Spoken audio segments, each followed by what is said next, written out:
Okay, if you're watching this, you are in Mr. Arno's Geometry A class for Term D. So just to give you just to give you a real quick setup of how this is going on, I'm gonna go over. It's gonna be about a 10-minute video, give or take, maybe a little more, a little shorter. I'm gonna go over a series of things, just to kind of teach you the basics right now. And then after I'm done with this, going over it, I'm gonna flip this board over. In the back of this board, I have 5 homework questions. You're gonna write down, excuse me, you're gonna write down those 5 homework questions on a separate sheet of paper, and you're gonna work on them. Then you're going to watch the second video. I'm going to have a second video out, and that's going to kind of go over some different things, different concepts.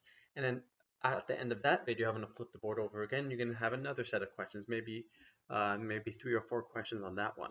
So total, you're going to have, close to 10 questions, maybe a little bit less than 10 questions. You are going to write that on a separate sheet of paper, and you are going to take a picture of it and upload it on Schoology. Okay, so I just need to see a picture of that once you're done. You remember you have until Friday at 11:59 p.m. To turn that homework in. Okay, but I recommend you do it before that because the quiz, your Schoology quiz that you're going to be taking online, is always going to be on Fridays. Okay, so you kind of want to know the stuff before you take the quiz.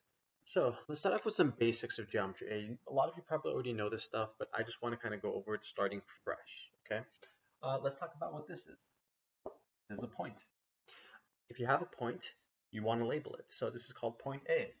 I can call it point F, point R, and so on and so on. All points, these points, all three of these points are on one plane. I want you to think of a plane as a flat surface, a flat two-dimensional surface. So this whiteboard would be our plane. I can connect 2 points together. I can actually go like this. I can connect 2 points together, and that makes a line. Okay, I know I didn't do a very good job. I didn't draw it straight. I should have used the ruler, but whatever. That makes a line. Now notice for a line, what I did is I put arrows. And I did that because a line doesn't just go, okay, like that. No, a line goes on forever. Well, obviously, my whiteboard is not big enough to draw forever.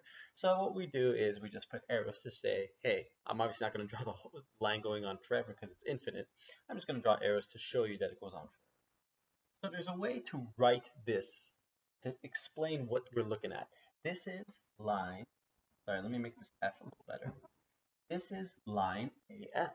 Now, how do I write a notation for line AF? It's just like this, right? AF, line, that little symbol. That's called line AF. All right, so this is what you need to know. That's what line AF is. It's very important. So if I said, hey, draw line AF, and I did it like this, you just draw a line and do AF. Do you have to draw it like this? No, you can go like this. AF. Sometimes you'll see it without the points. You'll just see the letters there. Technically, it's wrong, but I'm just saying certain textbooks and certain questions you see, they may not have the points, but I want you to get into the habit actually put the points. Okay. Now, is that the only way to draw AF? No, you could draw it like A here and the F here. The order for a line, when you're talking about AF, it really doesn't matter. Does the exact point have to be here? No, I mean, it could be here. You can go AF like that. It doesn't really matter. Just I'm looking for AF. Well, if this is line AF, generally speaking, we go alphabetical order. A comes before F. However, can't I also say this is line FA? I mean, that would also make sense. And it is true. That works also. If I say line FA, same thing. I'm just saying FA. Boom. This is line FA. This is also line AF. This is line FA. This is also line AF. And so on and so on and so on. Okay? So if I wanted to make line RP, sure. There we go. And I can make a line. I can have my line going in this direction, that direction, this direction, straight up and down, left to the right. Doesn't matter. Now let's think about the second. That's a line. Great. What's the next thing I want to show you? I'm just going to write down what's line FA. Okay. So the next thing I want to show you guys is a line segment. So what's the difference between a line and a line segment? A line goes on forever. A segment by definition means a part of. So I'm only talking about a part of. Cut off those arrows. I just make this. Well, a line segment does not go on forever. This is it. starts here, stops here, or starts here, stops here, however you want to see it. That's a line segment. It gets cut off. That's it. I can measure a line segment. I can get a ruler and say, oh, this is 12 inches or 11 inches or whatever. That's a line segment. So how do I write line segment? Simple. I can say F. You know what? I want to do different letters so we don't get confused. Let's go. Let's go for RP. No. You know what? Let's go DQ. Dairy Queen. Okay.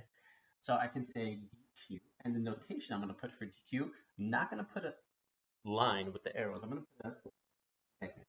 So it's like a line without arrows, right? That's called a line segment. And of course, same thing with a segment. If I can say DQ, well, then I can say QD. It's the same thing. Segment QD. Okay? Segment DQ, segment QD.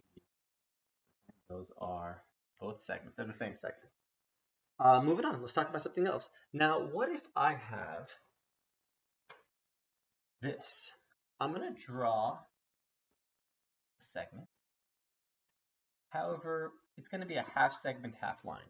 It's going to be a segment with one endpoint here, but then it's going to have an arrow going one direction. So it doesn't have an arrow going both directions. It has an arrow only going in one direction.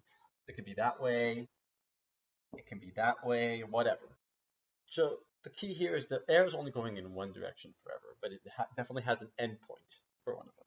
Let's call this BV.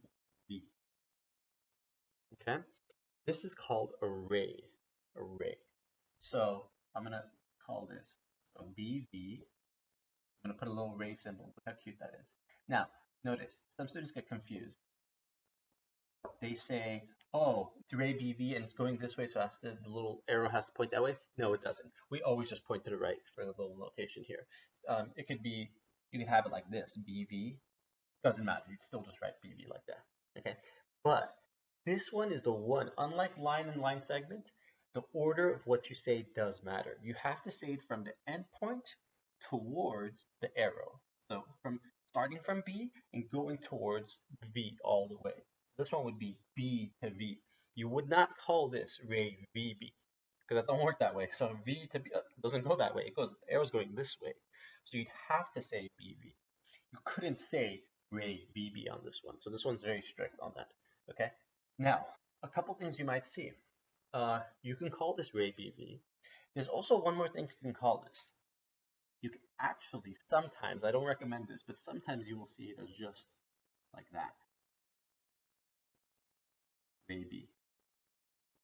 Okay, and the reason what they're saying is if you look here, it goes, oh, ray B. Well, they're obviously just talking about this ray. Sometimes you'll see it that way, but just letting you know, usually you'll see it as ray BV. Okay, so I'm actually going to erase this because I don't want to confuse you guys.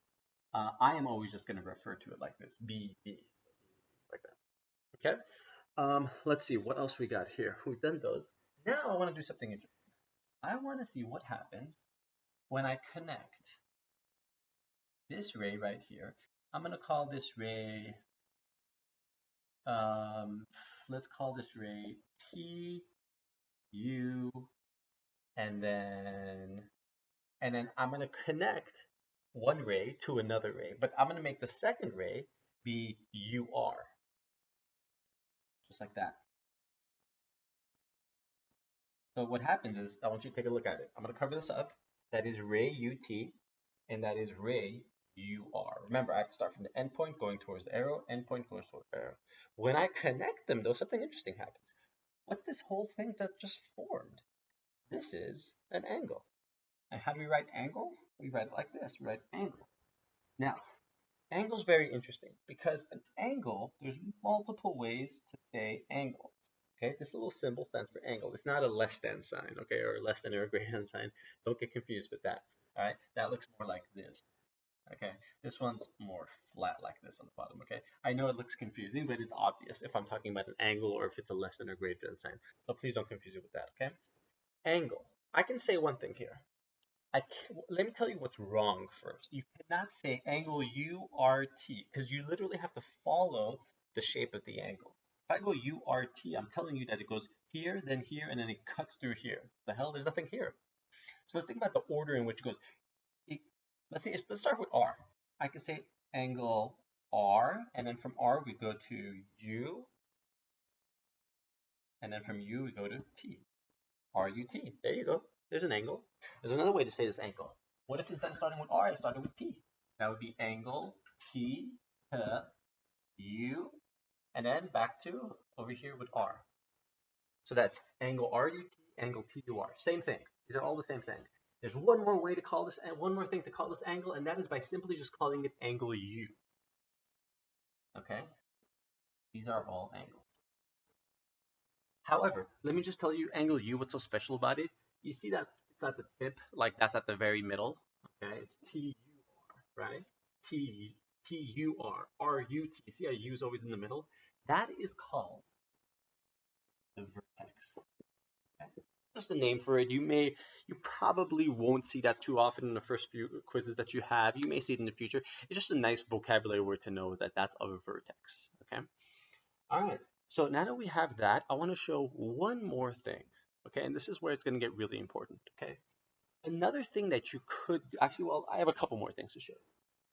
A lot of times with angles, you might see a little thing like this. That's just saying, hey, this is an angle. It's just an added thing that they put. Don't worry about it, okay? It doesn't really change anything. But if you see something like this and then you see a symbol, okay?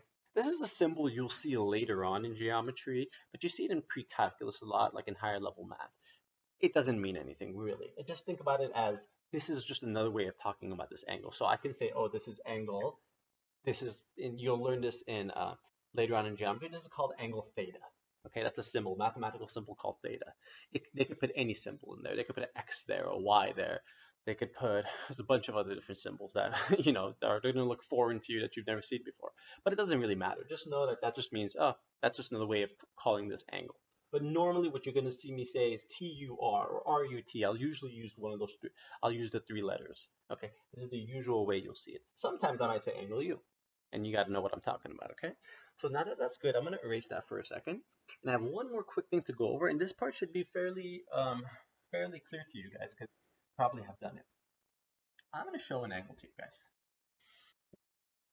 Here's an angle, and I'm going to tell you what the measure of this angle is, okay? I'll tell you the measure of this angle is 28 degrees. That means it opens up 28 degrees. So if an angle is completely closed, it's not open at all, that is 0 degrees. There's no angle there. If it opens up a little, it could be 5 or 10 degrees, 20 degrees. And then if it opens up a little bit, maybe this is 28 degrees. So I'm telling you that this is opening up a little bit at 28 degrees. Okay? Let me show you a bigger angle. A larger angle might be this. This might be opened up at 71 degrees. Definitely larger than 28. By the way, this little symbol means degrees. Okay? So 71, definitely larger than 28. Let me open it up some more. Do you guys know what is called, if I open it up precisely like that, it's like a perfect edge. And what I do in this is I'm going to put, you see a little box here. You won't actually see a number there, but that box means a very special number, which is 90 degrees. That's a very, very important number. You're going to see this a million times in geometry. This is called a right angle. A right angle, 90 degrees. The reason 90 is so important is because 90-degree angle is a right angle. Anything less than 90, so 89, 88, 87, 86, 85, all the way down to 1 degree. Anything less than 90 degrees, like these two, they are called acute angle. So 89, acute. 12 degrees, acute. 71, acute, and so on and so on. Now, what happens if it's greater than 90? So let's take, that looks like it's 90, yeah? But it doesn't have a box. Because it's not 90. I'm saying that's 91 degrees. So if it's 91 degrees, that's greater than 90. This is going to be called obtuse. So 100, let's try this one. 123 degrees. Is it greater than 90? Of course it is. That is going to be called. Now, for our purposes, we are going to stop. We're not going to keep on going, getting bigger and bigger. We are going to stop at, imagine me opening up a line, opening up an angle, keep on opening, and I open it up all the way till it's basically a straight line. A straight line, essentially, is like a half circle. And if you ever know anything about circles, or in the NBA when they dunk, they do a full circle. It's called a 360. Full rotation is a 360. Well, where does the 360 come from? 360 is 360-degree rotation. That means if you go all the way, if you open up an angle all the way to make a full circle, it's going to go 360 degrees. Half of that is a half circle. That's 100. Okay, 180 degrees. So remember, 90 is called right angle, less than 90 is acute, greater than 90 is called obtuse. If it's exactly 180, that is called, look, it looks like a straight line. That is called a straight angle. Simple as that, because it looks like a straight line. That's basically what it is, a straight angle. Now, if I combine a couple angles together, a couple special things can happen. Look at something cool that's going to happen. Let's say I combine a 60-degree angle, okay, and I combine right here. I'm literally combining them, putting them next to each other, okay, conjoining them together, and a 120-degree angle, a 60 and 120-degree angle.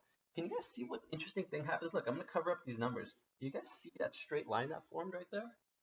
Well, the straight line that formed, we just mentioned a straight line, a straight angle is 180 degrees. Well, how do I know this is going to be a straight line? Well, think about it. What is 120 plus 60? Let's put them together. 120 plus 60 is going to give us 180. So guess what? That is a straight, that's a straight angle. This is two angles put together to make 180 degrees. This is called a linear pair. Okay, well, what does that mean? Linea in Spanish, or line. You literally see the word line in there. It means we make a line together. How many? A pair means two of them. So a linear pair is two angles put together to make a line. So what's another example of a linear pair? Here, I'll make another one.